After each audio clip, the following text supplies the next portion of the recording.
उसके बाद फरमाया वला तक़रबुज़्ज़िना, और ऐ मेरे बंदो तुम ज़िना के करीब भी न जाना, इन्नहु कान फाहिशतन व साअ सबीला, ये बहुत गंदा काम है। अच्छा, इन्नहु काना कहा गया, अरबी जबान में काना जब आ जाए इस्तिमरार के लिए आता है, परमानेंट कोई काम के लिए आता है, यानी जिना हर दौर में गंदा काम था, जिना कभी सही नहीं हो सकता।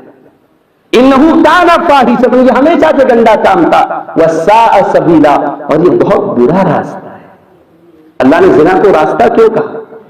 अरबी जबान में सबील कहते ऐसे रास्ते पर जिस पर बार बार चला जाए। जिना का रास्ता एक बार खुला तो रुकेगा नहीं, और जिस समाज में जिना का रास्ता खुल गया, उस जिना के रास्ते पर कौन चल करके आपकी दहलीज तक आ जाएगा, आपकी बहन बेटी तक आ जाएगा, आप उसकी गारंटी नहीं ले सकते।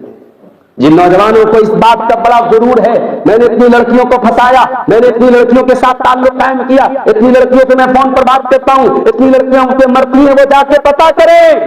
उनकी बहन पर भी बहुत से लोग मरते हैं, उसकी बेटी के पीछे भी बहुत सारे लोग पड़े हैं। जब दूसरों की इज्जत को आप उनके पीछे पड़ोगे तो अल्लाह कह रहा है जिना बहुत बुरा रास्ता है, इस रास्ते पर चल के लोग तुम्हारे घर तक।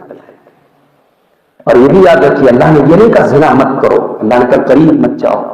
ये पर्दे का हुक्म क्यों दिया गया? ये औरत को बगैर महरम के रात गुजारने से क्यों मना किया गया?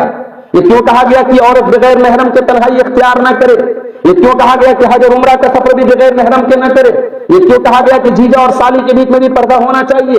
ये महरम गैर महरम का फर्क क्यों बताया गया? ये औरत को पर्दे में निकलने का हुक्म क्यों दिया गया? ये खुशबू लगा के औरत को निकलने से क्यों मना किया गया? ये ज़ेब ज़ीनत करके निकलने से औरत को क्यों मना किया गया?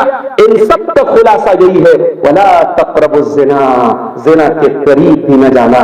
अल्लाह को सिर्फ ज़िना नापसंद नहीं है, ज़िना के करीब ले जाने वाली तमाम चीजें नापसंद।